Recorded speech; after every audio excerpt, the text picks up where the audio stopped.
Yo, what's up guys? It's Noah here, and in today's video, we're going to be breaking down the Week 6 Monday Night Football Showdown slate on Draftkings. We got the Bills and the Titans playing on Monday night. This should be a really good game. 53 total here, 6-point spread. Bills are favored by 6 on the road. The Bills, they've looked like the best team in the NFL or close to it so far this year. The Titans have been a little bit disappointing, but they're playing at home.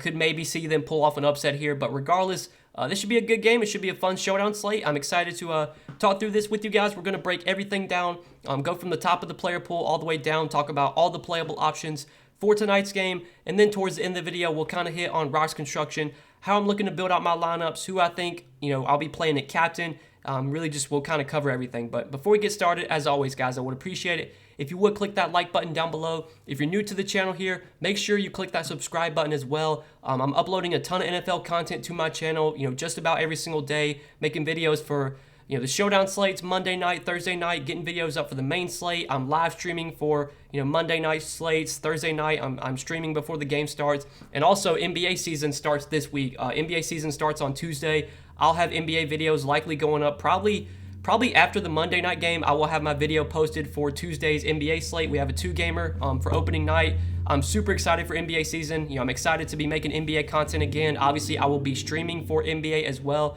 So I'm going to have a ton of content on the channel, videos and live streams. I would appreciate it if you guys would subscribe. And be sure to comment down below. Let me know some of your favorite plays for tonight's slate. I'm always reading the comments, guys. I'm always looking at the comment section, trying to reply to every comment, and I appreciate all your feedback as well. But let's go ahead and start off at the top of the player pool. We're just going to work our way down and just kind of touch on every playable option. So at the top, Josh Allen, as you would expect, is the most expensive option on the slate. Very, very expensive. He is $12,800 if you want to play him in the flex. If you want to play Josh Allen at captain, it's going to cost you a lot. He's $19,200 in the captain spot, but clearly Josh Allen is a top play on this showdown slate. I assume when projections come out for this game, Josh Allen is probably going to have the highest projection on this slate by at least a few points. He's just been so good this year. He's scoring a ton of touchdowns. He gives you that rushing upside as well. He's an elite fantasy quarterback. He can throw for 300 yards and 3 touchdowns, and he can run for 60 yards and 2 touchdowns any week. We've seen, when the Bills get to the goal line, they'll let Josh Allen punch the ball in instead of Zach Moss. We've seen Josh Allen get a lot of goal line rushing touchdowns. He's just been so efficient this year. This is a game that, again, expects to be high scoring, 53 total right now. Hard not to like Josh Allen here. I don't know how much I'm going to play him at captain. Normally, I don't really go heavy on quarterbacks in the captain spot. Quarterbacks tend to be a little bit over-owned in the captain spot. I think Josh Allen, though, is a viable captain just because we've seen the massive upside that he has. I'll probably be rostering him a lot more, though, at the flex. I'm going to try and get Josh Allen into as many lineups as I can. I think he's clearly one of the best plays on this showdown slate. Ryan Tannehill, the other quarterback, I think is a good option as well. I tend to always play both the quarterbacks. I wouldn't say every slate you have to play both quarterbacks, but a large majority of the time, the quarterbacks are going to be in the winning lineup. At least one quarterback, if not both quarterbacks. In a game like this, again, that projects to be high scoring, especially, with the Titans being 6-point home dogs, you would think that Ryan Tannehill probably going to be playing from behind here. I know the Bills' defense has been really, really good this year. They've arguably had the best defense in the NFL. But still, I think we're going to see Tannehill probably drop back 35, 40 times. He's going to have to throw the ball. They're probably going to be trailing. He's a high floor option as well. I think in cash games, you are going to want to try and jam in both quarterbacks. Quarterbacks always just give you the highest floor out of anyone. In tournaments, I think Ryan Tannehill is still someone that you can definitely play as well. In my opinion, both quarterbacks are good options on this slate. But then you do have Derrick Henry sandwiched in between them. Derrick Henry, really, really tough matchup here. Derrick Henry's one of these guys I don't really get too worried about when it comes to matchup just because he's been so good just, this year and in the past. But the Bills, man, they've been an elite run defense. They've allowed the second least amount of fantasy points to opposing running backs. And then in terms of rushing yards per game to opposing running backs, they've allowed the least rushing yards per game. Now, obviously, after today's game, that they'll probably go up a little bit. But really, this Bills defense has been elite. It's really tough to run on them.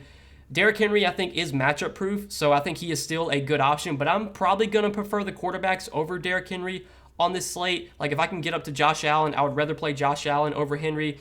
I think for the savings, I probably would rather take Ryan Tannehill as well. But Derrick Henry is definitely a good play. I don't need to tell you that. It's just, if you're trying to play like if you're trying to play Josh Allen, Derrick Henry, and Ryan Tannehill all in the same lineup, especially if you want to play one of those guys at captain, I mean, you're going to get really thin on salary. It's just so hard to play all three of those top guys together with how expensive they are. You're probably going to have to take a stand and maybe fade one of the three. I think Henry is probably the guy I'm going to fade between the quarterbacks and him. I usually tend to prefer quarterbacks over positional players just because of the high floor that quarterbacks give you. But can't argue against Derrick Henry. It's just the tougher matchup, high price point.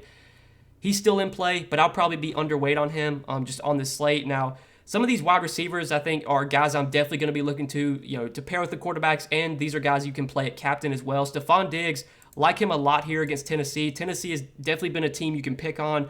Their defense has not been that great. Their secondary is not that good either. In terms of receiving yards and receptions allowed to opposing wide receivers, I mean, so far this year, the Titans have allowed the most receiving yards to opposing wideouts. In terms of fantasy points allowed per game to wide receivers, they are also leading that department as well.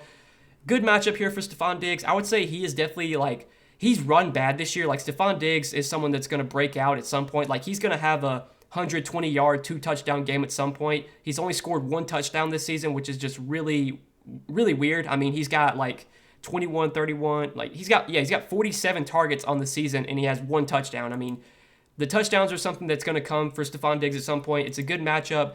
I like him a lot at 9,600. I think he's a good captain play. I think he's obviously someone you can pair with Josh Allen. He's by far my favorite Buffalo receiver. Emmanuel Sanders, I think, is a fine play as well, but I would definitely rather go to Stephon Diggs over Emmanuel Sanders. Emmanuel Sanders has been good this year. He's actually run really good in the touchdown department. He's got 4 touchdowns this season. His games both the times he scored touchdowns, they both came in the same game. He scored 2 touchdowns in 2 games. But he's consistently getting, 5-6 targets a game. He's consistently playing on a very large majority of the snaps. I mean, last week, Emmanuel Sanders played, 79% of the snaps last week, 71% the week before that. He's playing 70 to 80% of the snaps every single week. We talked about, how good of a matchup this is, how you can beat this Tennessee team through the air. I like Emmanuel Sanders, but I would definitely prefer Stephon Diggs if I can only choose one of those 2 guys. Then we get to A.J. Brown. This is the big news that we're going to have to wait on come Monday night. A.J. Brown is currently questionable. He popped up on the injury report late with an illness. We have no idea yet if he's going to play for Monday night's game. I'm just going to assume for now that A.J. Brown plays. If he does, I think he's playable. Again, the matchup's not great. Buffalo's got an elite defense. They've got a good secondary. We might see Tre'Davious White shadow A.J. Brown if A.J. Brown plays. Between A.J. Brown or Julio Jones, I think I prefer the savings on Julio Jones. He's coming in $1,200 less than A.J. Brown, but with this Q tag, with the unlikely or with the question mark regarding his status, with us just not knowing if he's going to play or not, that might make A.J. Brown a little bit lower owned than he probably should be. For that reason, you could go to him, but I think I would prefer Julio Jones over A.J. Brown if I'm choosing one of the 2 Tennessee receivers. Then you got Dawson Knox at 7,600. Look, Dawson Knox, he's been great this year. He played almost every snap last week. He played 96% of the snaps last week. He played 81% the week before that. They're using him heavily. He's run really good, though. I mean, he's got literally a touchdown in 4 straight games. At some point, Dawson Knox is not going to score a touchdown every single game. I think at his pretty high price tag, I'm probably going to avoid Dawson Knox on this slate. I think he's just a little bit too expensive. I think, people are probably going to chase these performances. And I'm not saying Dawson Knox is going to, he's going to do poorly rest of season. But I think, in terms of the touchdowns, he's running really hot with the touchdowns right now. I would say that if Dawson Knox doesn't catch a touchdown this game, he's probably not going to put up a score that you really have to have, especially at this really high price tag. I'd rather play A.J. Brown. I'd rather play Julio. I'd rather get up to Stephon Diggs. There's just too many guys priced around Dawson Knox that I would rather go to. So not much interest in him. Zach Moss at 7K, I think is someone that's definitely playable. Again, he's not a top option for me, but he has taken over as kind of the lead back for this Buffalo, backfield. Last week, he played way, way more snaps than Devin Singletary did. Zach Moss played on 74% of the snaps, whereas Singletary only played on 28%. It seems like Zach Moss, again, is the clear lead back for Buffalo right now. He got 14 touches. It's a good matchup. Tennessee's another team you can run on. They've been bad against wide receivers this year and, through the air, but they're another team you can run on too. I mean, in terms of rushing yards allowed so far this year, let's see where the Titans are.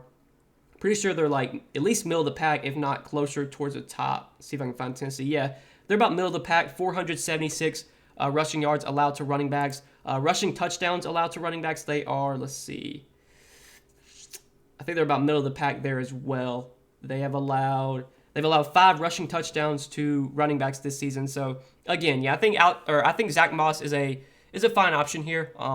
Not someone that really stands out at 7K, but I think is playable. If I had to choose one of the 2 Buffalo running backs, I definitely do prefer to go to Zach Moss.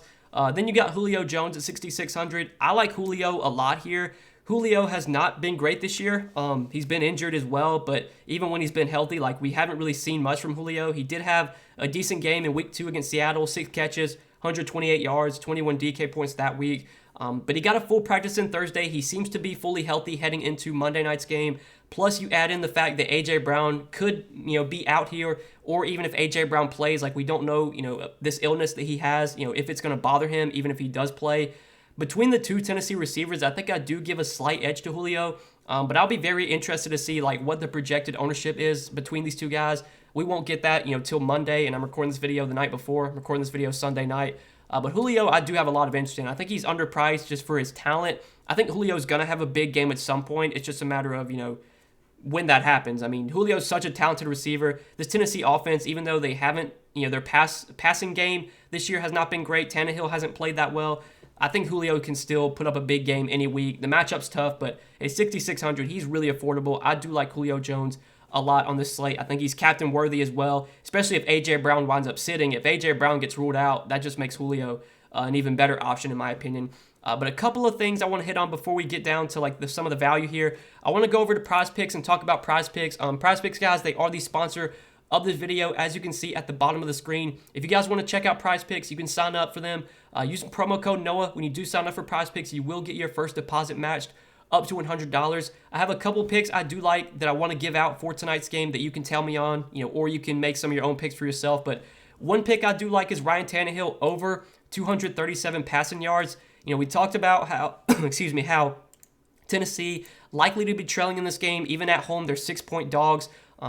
I think we're probably going to have to see Ryan Tannehill throw the ball 35, 40 times. He's gone over this passing number in 2 of their 5 games, and then in some of the games where he didn't go over them, I mean, they were really just game scripts where they didn't need to throw the ball much. I mean, they won big against Jacksonville. They didn't have to throw the ball much that week. When they played the Colts, that might have been the week when A.J. Brown and Julio were both out, and the offense was just really bad that week. I think most weeks, though, especially in a game with a 53 total, where the Titans are likely to be playing from behind, we probably will see Ryan Tannehill throw for over 237 passing yards. So I do like over 237.5 passing yards for Ryan Tannehill. And then another pick I like you can pair with that. Right now, Julio Jones they only have him projected for 11 fantasy points. Obviously, if A.J. Brown gets ruled out, that'll be even better for Julio Jones. His target share should rise even more. Like, he's going to be the clear alpha number 1 receiver for Tennessee if A.J. Brown sits. But even if A.J. Brown plays, I think Julio Jones can still go over this 11 fantasy point number. Again, if we're expecting if we're expecting Tennessee to have to throw a lot, if they're going to be playing from behind, we could see 6, 8 targets for Julio, if not more than that, maybe even double-digit targets. When he's healthy, he's still a really talented receiver, in my opinion. He got a full practice in Thursday. He seems to be healthy heading into this game Monday night. So I do like over 11 fantasy points for Julio Jones. And obviously, if A.J. Brown gets ruled out, that's, you're going to want to be on Julio Jones at that point. I would assume that if A.J. Brown does wind up sitting, that we probably see Julio Jones' projection rise to maybe 13, 14, 15. So hopping on it now while it's only 11, that's another pick I like on Prize Picks. And then we'll discuss one more that I like as well. But some other guys you can target on DK for this slate, looking maybe towards value below 6K. Cole Beasley, 5,400, I think is a really good value play on this slate. Now, he's kind of had back-to-back bad games for Buffalo, but he is still getting a lot of volume in this Bills offense. Now, I know most of his targets came in weeks 1 and 3, where he got 13 targets in both those games, but he's still playing a large majority of the snaps. He's still going to be involved in the offense. I'm pretty sure he's playing at least 50, 60% of the snaps every single week. Last week, Cole Beasley only played 39% of the snaps, but the week before that, he played 50%. The week before that, 66%. I think most weeks you're going to see Beasley play around 50 to 70% of the snaps. Again, he's their slot receiver. He's not going to play on every single snap, but they're going to utilize him a lot in the slot.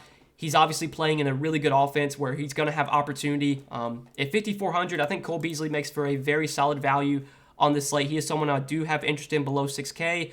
The defenses, I don't think I'm going to go to on this slate. They're just better value in my opinion. I don't know if the defenses give you much upside here.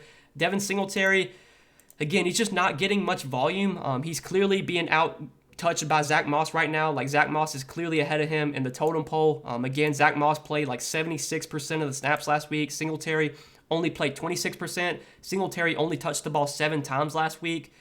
He's cheap, but it seems like Zach Moss is the clear back right now. So if I'm choosing a Buffalo running back to go to in this game, it's got to be Zach Moss for me. Chester Rogers and really all these other Tennessee receivers, I think, become viable if A.J. Brown gets ruled out. If A.J. Brown plays, I don't think I'm going to go to guys like Chester Rogers or Marcus Johnson or Josh Reynolds or Westbrook-Ikhine. Like, I don't think I'm going to play these guys if A.J. Brown's in. But if A.J. Brown gets ruled out, then we would see more opportunity for guys like Chester Rogers, for Marcus Johnson, for Westbrook-Ikhine, and these guys would become solid values if A.J. Brown sits. Rodgers is kind of expensive at $4,400 compared to the other receivers. He's also questionable for this game, so that's something we'll need to monitor. I think if A.J. Brown sits, I'll probably be looking to like Marcus Johnson. Last week with Julio out, Marcus Johnson was kind of like the wide receiver 2 behind A.J. Brown. Marcus Johnson played on 75% of the snaps. It was his first game with Buffalo, his first game of the season that he played in. But he was targeted 5 times. He played 75% of the snaps. I would assume that he sees like similar usage this week in this game if A.J. Brown sits. Now, if A.J. Brown plays, I probably won't be going to any of these guys, but like I think Marcus Johnson for cheap would become viable. I think Westbrook-Ikhine would become viable too. He was inactive last week. He did not play, it looks like. But I assume he should be good to go for this game. Okay, he was out last week with a hamstring injury. I forgot about that. But he got a full practice in, so he should be good to go. Again, I think I'm only targeting him if A.J. Brown is out, but he'd be viable. And then Josh Reynolds, he got some playing time as well. He didn't see many targets, but he did play on 28% of the snaps. He could be like a viable dart throw, I guess, if you really just want to punt. But these Tennessee receivers, we're going to have to keep an eye on the A.J. Brown news, because if he gets ruled out, then yeah, these guys do become some value plays. Like Anthony Ferguson too would become viable, I think, if A.J. Brown sits. But like the kickers, they're fine for value. If you want to play one of the 2 kickers on this slate, I'm totally fine with that. Gabe Davis not getting enough opportunity. He's a talented receiver, and he's really cheap, but just not playing enough snaps. Like last week, Gabe Davis only played, where's he at? Like he only played 25% of the snaps, only got 1 target. If you play Gabe Davis, you're basically just hoping he catches a touchdown. I don't think I'm going to go there. I'd rather roster these Tennessee receivers, assuming that, A.J. Brown doesn't play. So that probably does it for like the value. I think we kind of touched on all the value here. Again, some of this value, I would say we're going to have to wait on the A.J. Brown news. It's going to be hard to make lineups right now until we get that news. But if he does get ruled out, we will have some value on the slate. Guys like Chester Rogers, Marcus Johnson, Westbrook-Ikhine. I would have a good amount of interest in some of these guys, and especially like Johnson and Westbrook-Ikhine.